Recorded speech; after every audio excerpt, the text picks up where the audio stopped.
What's up, everybody? GeauxBurns doing a breakdown of the Mafia 3 video, Inside Look Thomas Burke, which is linked below in the description section for you to check out yourself. In this installment, the writing team for Mafia 3 give an inside look at Thomas Burke, head of the Irish mob, and explain what motivates him to join up with Lincoln Clay and take down the Marcano crime family.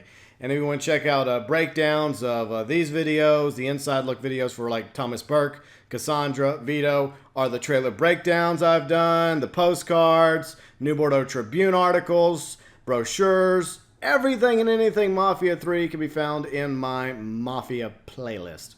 So let's get into it, shall we? The Mafia 3 inside look regarding Thomas Burke, which interviewed three of the writers once again: Bill Harms, lead writer; Ed Fowler, senior writer; and Charles Webb, also senior writer on Mafia 3. And of course, the interview starts with Bill Harms discussing how Burke runs the Irish mob in a section of the city called Point Verdun, which most of us already knew about. Now, after Sal Marcano kills Sammy and Ellis and leaves Lincoln Clay for dead, Lincoln knows that he's going to need a lot more than just Cassandra's help in order to take down the Marcano crime family. And so he goes to Burke to, have him join their faction. And in this image, you have Burke working on something. And this is obviously set before the betrayal of Sal Marcano, because in the back you have not only Lincoln in the far background, you also have Thomas Burke's son, Danny Burke, who is part of the Federal Reserve heist, along with Lincoln and Ellis, as well as Georgie Marcano. And of course, the next image is a very up-close personal image. Looks like Burke is telling something important to Lincoln, maybe be careful, or I don't know. It looks kind of like a fatherly thing going on here between Burke and Lincoln. Now, Ed Fowler chimed in talking about how Burke is a funny character. He's got a crazy mouth on him. He spent his life drinking and indulging in every known vice you can imagine. So I guess Burke he loves to have a good time. But unfortunately for Burke, that has left a toll on him personally and professionally. And let's see, I think Harms chimes back in talking about that Burke ends up getting into hot water with Sal Marcano. And, Sal does end up sending somebody after him. We'll talk about him in a moment, but first I want to discuss this image. Burke having a nice hard day's work. He needs, something to cool off. So, a couple booze, some beverages, helps take the edge off. And then, of course, another image here of Burke, once again, working on whatever the hell he's working on in his shop. And you see in the background, Ellis Robinson, Sammy Robinson's son, sitting back enjoying a bottle of probably a nice adult beverage as well. And just going like, what the hell is this guy? Why did they leave me alone with him?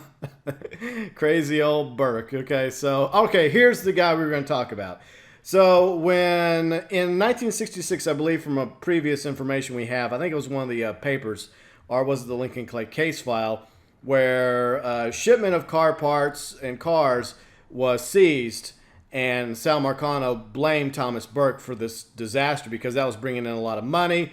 And, unfortunately, when that went south, Sal sent this guy, Roman the Butcher Barbary, after poor Burke. And what Roman did to Burke was he broke his left leg with a crowbar, permanently crippling him. And so this is a new character that's going to be in Mafia 3. I know I did like the characters overview video a few days ago, but see, Roman the Butcher Barbary is another character going to be in Mafia 3. Another one of Sal Marcano's henchmen.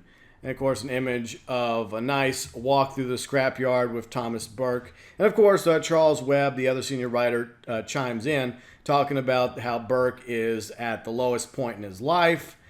His son's been murdered. He doesn't have any more territory. Basically feeling pretty impotent. But that, is when Lincoln comes along, who was thought to be dead. And he sees an opportunity to get some payback, as well as get some of the power that he's lost back. For example, the district that he was in control of, Point Verdun, and maybe even a few more territories and districts throughout New Bordeaux. And at the very end, Fowler chimes back in, talking about at first Burke wanted to simply get back on Sal Marcano's good side, but now he just wants to take Sal Marcano out. Obviously, because of the fact that Sal Marcano murdered his son, Danny Burke.